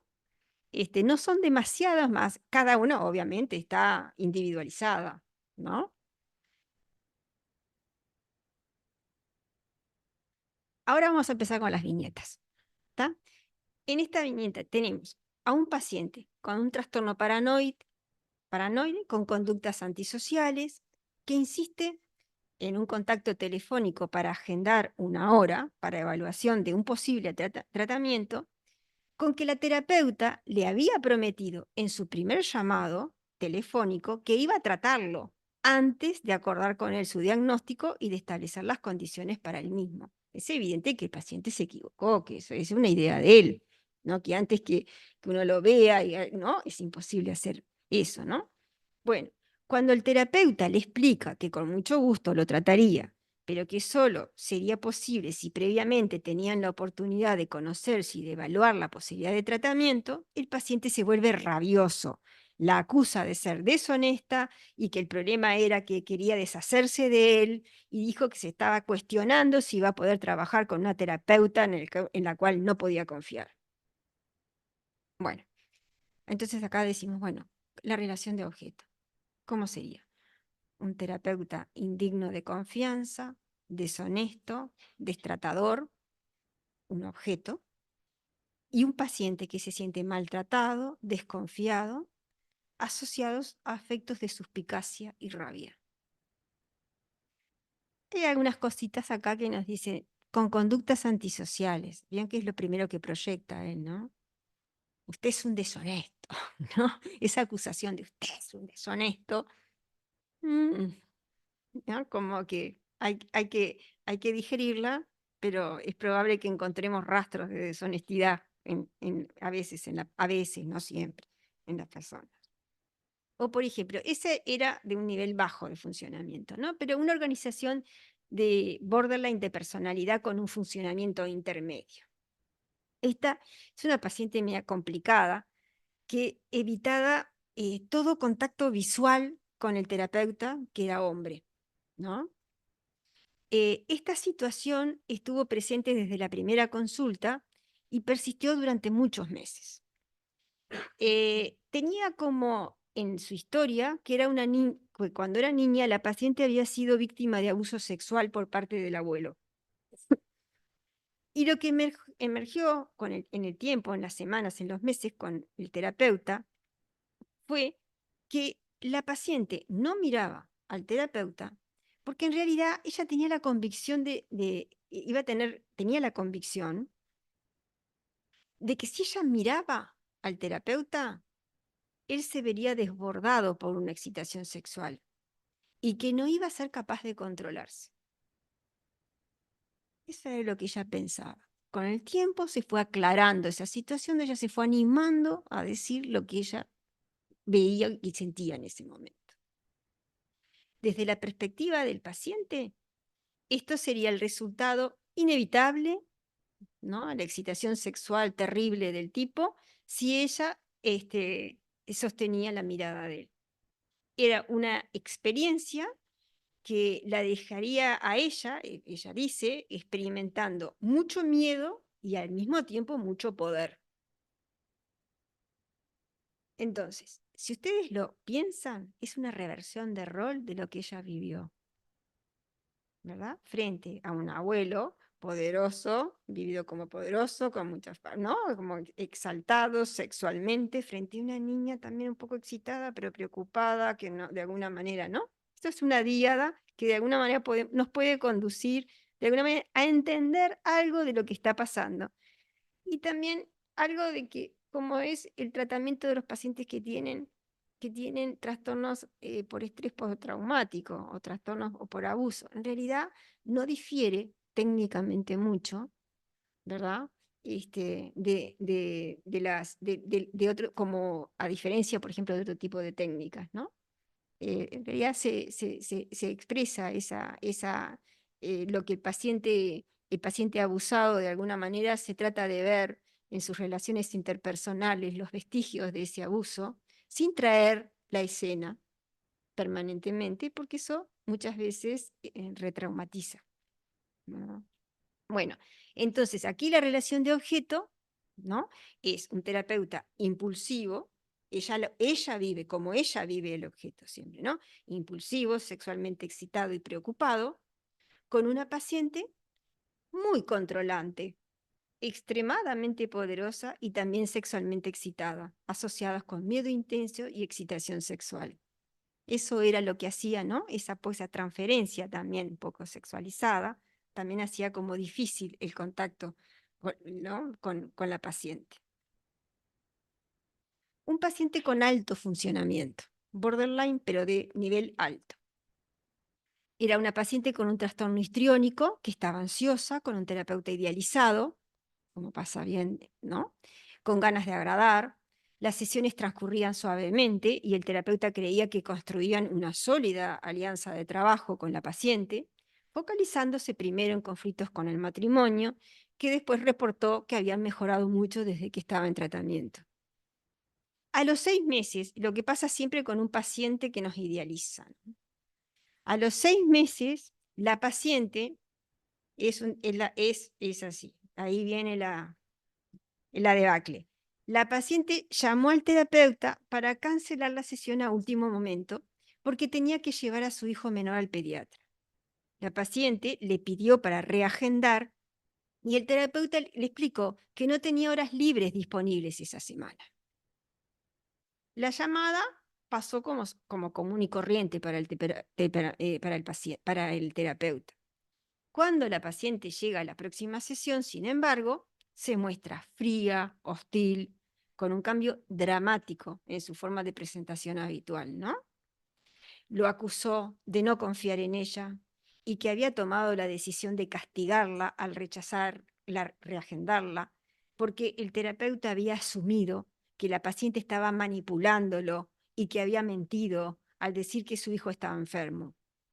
Y el terapeuta fue tomado total sorpresa, ¿no? Esto es un poco a nivel borderline, pero de funcionamiento alto. Miren cómo se descompensa. Viene una relación idílica que pueden pasarse meses, una cosa muy idílica, y de repente una cosa así hace saltar de alguna manera la relación, ¿no? Activa esa díada de alguna manera, ¿verdad? ¿Cuál va a ser? ¿Cuál díada se activó? Esta, una experiencia donde la persona vivía al otro como punitivo, suspicaz y frío, en relación con ella, como dependiente, asociado a sentimientos de rabia. Es simplemente esto la descripción de las relaciones objetales. Esto es lo que tenemos que hacer frente a pacientes que están con nosotros. Lo primero que vamos a intentar hacer es ver, a ver, ¿qué es lo que le está pasando? ¿Cómo se siente él? ¿Quién le está haciendo eso? ¿Qué afecto tienen en medio? ¿Hay reversión de rol en algún momento? No, esas son las cosas que nos pueden pasar frente al paciente. Ahora vamos a ver otra viñeta con un paciente con características narcisistas, que tiene una organización alta. Este paciente pasa muchas sesiones de su terapia hablando sobre los problemas con otras personas que están interfiriendo en su rendimiento laboral, y este hecho había promovido que buscara tratamiento. Es decir, él viene a buscar tratamiento para poder soportar a otros. Hablaba continuamente durante las sesiones. Y esto hacía que el terapeuta tuviera la impresión de que el paciente necesitaba ser escuchado en cada detalle, pero raramente le daba la oportunidad al terapeuta de comentar o interpretar algo. Luego de muchos intentos fallidos, esto es típico de los pacientes narcisistas, típico. Uno está... pero siguen, porque es su manera de defenderse. Esa forma del control omnipotente es hablar, hablar, hablar y no permitir en ningún momento que el otro pueda intercambiar algo, ¿no? Es mantener su mundo, mantener sus percepciones, ¿verdad? Su ser grandioso, en última instancia, es decir, no darle entrada al otro. El paciente narcisista nunca ve al otro. En el otro siempre ve una proyección de su lado frágil. Él se queda con la parte grandiosa de la historia. Entonces, luego de muchos intentos fallidos, el terapeuta trató finalmente, con más consistencia, de explorar la conducta del paciente en la sesión. Y la terapeuta le dice, le sugiere que su conducta reflejaba como una necesidad aparente de mantenerme fuera de la conversación, le dice ¿no? Cuando el paciente esencialmente ignoró el comentario. Es tan importante la reacción del paciente, entender la reacción, ¿no? Ver qué pasa y cómo es la reacción. La terapeuta le remarcó su dificultad para reconocer las palabras de ella. Otra vez, ¿no? Y cita esto como un ejemplo exacto de lo que ella estaba tratando de entender en él. ¿Por qué no la dejaba? ¿Por qué la mantenía siempre como afuera de todo? Él hablaba, él se entendía, él de alguna manera proponía el problema, él lo solucionaba, él esto, él lo criticaba, él decía que no, no. Pero la terapeuta, nada. Y en este punto el paciente se negó a hablar, se enojó, se negó a hablar. Y lo que emergió en eso fue una experiencia en el paciente de la terapeuta como alguien condescendiente que pasaba predicando con el ejemplo, pero que no estaba escuchando y que mostraba una actitud despreciativa hacia la necesidad de hablar que tenía él. Relación de objeto.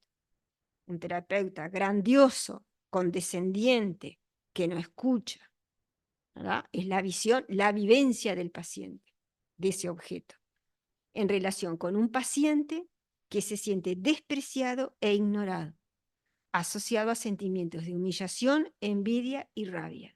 Y esto es una reversión de rol. ¿Ah?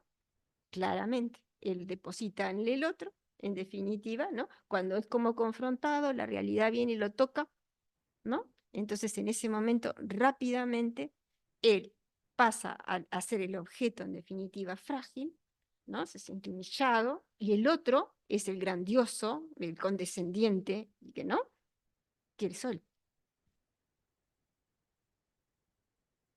Bueno, ahí quise hacerlo esto más rápido para mostrarles cómo a veces, para identificar relaciones objetales. El fin de esto acá era como ir como preparándolo para que mañana podamos nosotros ver algunas viñetas o algunos casos clínicos en los cuales tenemos la necesidad de identificar las relaciones objetales. Ustedes no saben lo difícil que me pareció al principio a mí identificar relaciones objetales. Porque fundamentalmente porque, claro, cuando un paciente uno lo ve en una entrevista en el consultorio o tranquilamente, el paciente, si tiene un trastorno de personalidad y no está en crisis, es muy difícil de darnos cuenta, ¿verdad? Si no está en crisis, ¿qué es lo que, no? Pero bueno, a partir del momento que uno después empieza como a tolerar la confusión que nos genera y poder como empezar a pensar de alguna forma en qué es lo que está diciendo, qué es lo que está pasando, ¿no? Porque muchas veces pasan muchas cosas. Viene una persona que es un mundo de cosas. Bueno, elegir en determinado momento cuál es la relación de objeto que en ese momento está activa y es la que está, es esa que está concitando más el afecto de la paciente, ¿no? Eso es lo que vamos a ver en la emergencia, o vamos a ver en una policlínica, o vamos a ver en un paciente internado. Bueno, ahora esto era, no sé si ustedes tienen preguntas sobre estos casos, estas viñetas. ¿Les pareció? Sí, claro.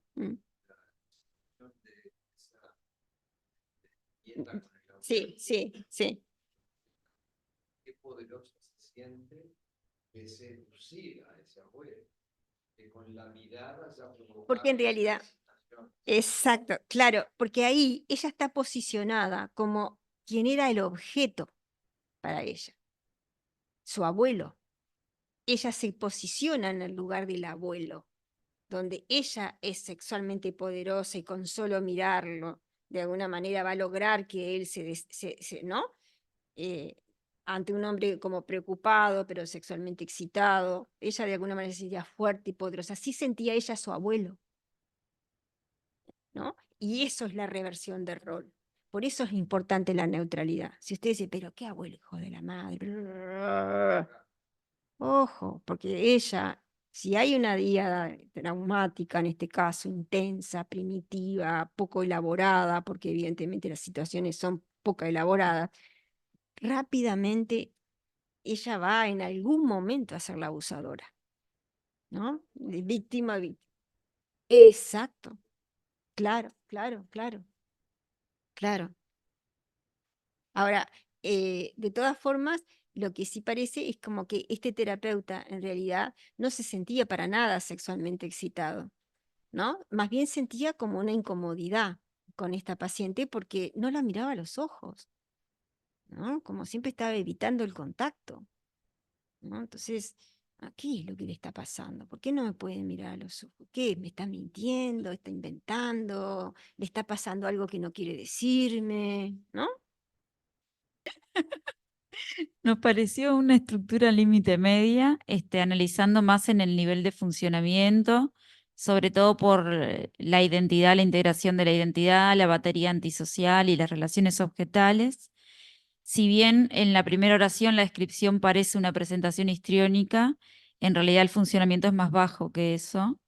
Pero tampoco vimos agresividad feroz, por ejemplo, como para pensar una estructura más baja. Es intermedia, nos pareció. Claro. Mm. Y no, yo lo único que comentaría es que a veces en psiquiatría el diagnóstico descriptivo no coincide con el estructural porque la descripción es muy de la apariencia y la forma de hablar al principio y que se sobreutiliza la palabra histeria como que todo lo que tiene muchos síntomas es una histeria y en realidad son estructuras límites moderadas o bajas con un aspecto histriónico, pero eso no es Bueno, histeria. estás de acuerdo, bien de tu Histeria es generación, estás neurosis. de acuerdo totalmente a las tendencias actuales, porque la tendencia actual, por lo menos lo que recogí ahora en el último congreso, es justamente eso, ¿no? Nada de histriónicos, dígame cómo funciona, cuál es el nivel de funcionamiento. Ana. Ana, bueno, o alguno de ustedes que quisieran aportar algo más. ¿Cómo hacemos para escuchar a las otras coordinadoras, las que están en Zoom? ¿Cómo? Que hablen nomás. ¿Cómo? Ahí está. Bueno, ¿y cómo le saco porque están todos silenciados? Abriles el micrófono.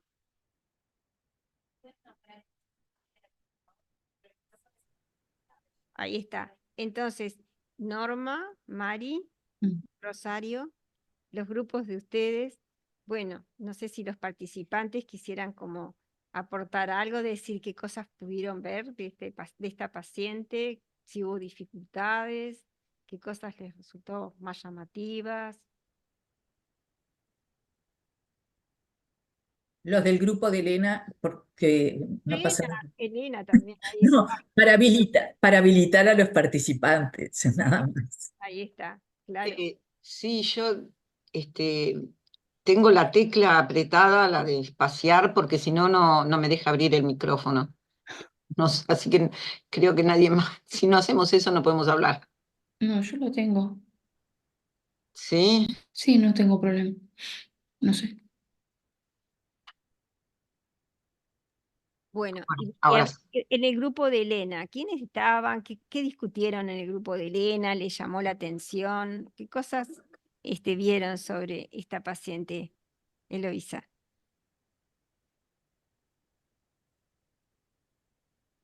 ¿Se animan a hablar un poco? No llegamos al diagnóstico, Ajá.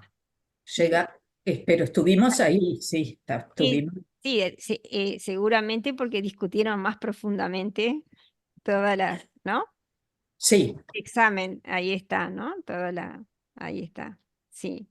Respecto al diagnóstico que dijeron los compañeros acá, de que se trataría de una estructura de una organización borderline de nivel intermedio, ¿qué piensan?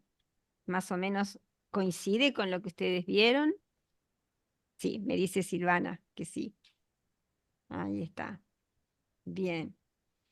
¿Hubo dificultades para ustedes para reconocer, por ejemplo, los mecanismos de defensa? No, pero te van a pedir un seminario específico de mecanismos de defensa. Ahí está, ahí está. Y a ustedes también les tienen que pedir. Sí, sí, los mecanismos de defensa, quizás mañana vamos a ver algunos más, pero realmente creo que forma parte de la semiología psiquiátrica convencional que no se detiene en esta semiología. Esto es toda una semiología de que nosotros carecemos de formación en esto, ¿no? Y lamentablemente es una población muy frecuente en nuestras clínicas, ¿no? Así que bueno. Y Norma, ¿cómo ves, Norma? Nosotros el principal problema que tuvimos fue el tiempo, yo creo, porque Claro, estábamos todos discutiendo queríamos más bastante. tiempo, todos queríamos más Sí. tiempo. No, me parece que nos detuvimos, no sé qué dirán los de participantes, pero me parece que nos detuvimos más que nada en las relaciones objetales Claro. y algunos mecanismos, algunas consecuencias más que nada de los mecanismos basados en la decisión. Esto que Ay, tenía que ver con la idealización y cómo rápidamente la idealización deviene en algo persecutorio y cómo se veía eso. Y por último, cuando vinieron a avisarnos que termináramos, estábamos hablando de las cosas deshonestas que también aparecen, ¿no? En ay, el trabajo y con los padres y demás. mm, ahí está. Y Rosario, de tu grupo, ¿hay alguno que quiera hablar? A ver, ¿O hablas tú? ¿Mm? ¿alguien se anima? Mm, ¿Algo en especial que te haya llamado la atención no, no de se lo que hayan comentado? El grupo se detuvo en especial en la identidad, identificó sí, la idealización y la escisión y de evaluación como los mecanismos de defensa, sobre todo con relación a las parejas, etcétera, la ansiedad persecutoria. Nos agarraron justo cuando estábamos hablando de la parte de valores morales, que más bien bajos, ¿no? Sin llegar a, a, A carecer. a carecer, pero sí, roba, dice que no roba, por lo tanto miente, no trabaja, estafa a sus empleadores, o sea, es una organización de valores morales baja. Ahí Eh, está. y déjame ver, bueno, agresiva, obviamente, desde su posición, la forma en que habla con el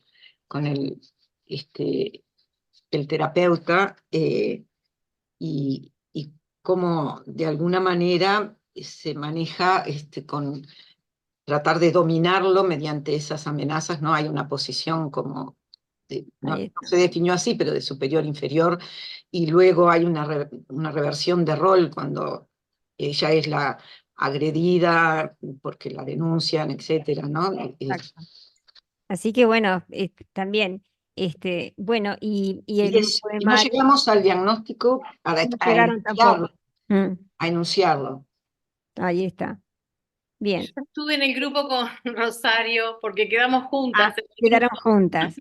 ¿Tenés algo más para agregar que te haya llamado la atención o que de los participantes, alguna pregunta, algo que te parezca que sea bueno retomar? No, lo que me pareció interesante era como que había como una necesidad en el grupo de que organizáramos la información para poder ir arribando. No llegamos al diagnóstico, pero y me pareció interesante eso, como yo me parece que en la medida en que uno empieza como, para algunos, tal vez no para todos, a familiarizarte con esta forma de pensar el paciente, lleva como un tiempo procesar qué aspectos, ¿no? Pensar en qué es lo que vamos a estar identificando para llegar al diagnóstico. Entonces, estuvo bueno, por lo menos a mí me pareció eso de la dinámica del grupo.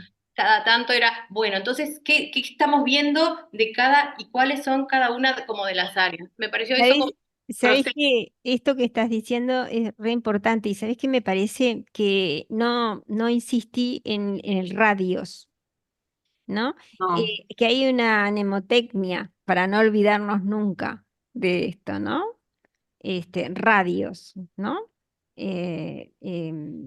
Realidad, texting, la realidad, el juicio de realidad, eh, las, eh, la agresión, agresividad, las defensas, la el- identidad, las relaciones objetales y el super yo y los valores morales.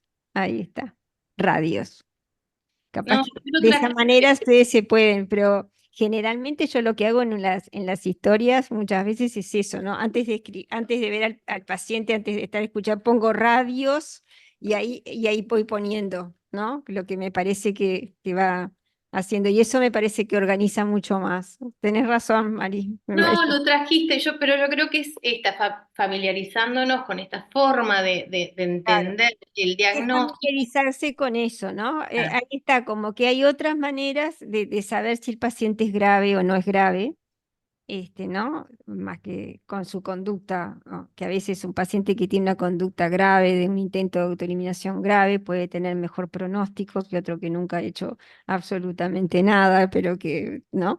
Este, bueno, tiene estas conductas devaluantes o jorobadas, como, ¿no? Entonces la gravedad, eso es algo que tenemos que verlo justamente a través de esto. Bueno, entonces damos por cerrado. Bueno, también nos para vemos mañana. hay una cosa que pedían en el grupo que me parece importante que de repente se pueda aclarar mañana con la otra viñeta, pero es identificar para la identidad cuáles son los elementos que se pueden ir como cliqueando para decir, bueno, acá hay síndrome de difusión de identidad o no hay. eh, y nos quedó, a mí me parece que una de las formas de entender la estructura del paciente es cuando te refieren bien la contratransferencia del terapeuta, que en este caso es como la expresión de lo que ella siente, lo que le dejó al terapeuta. Nada más que eso.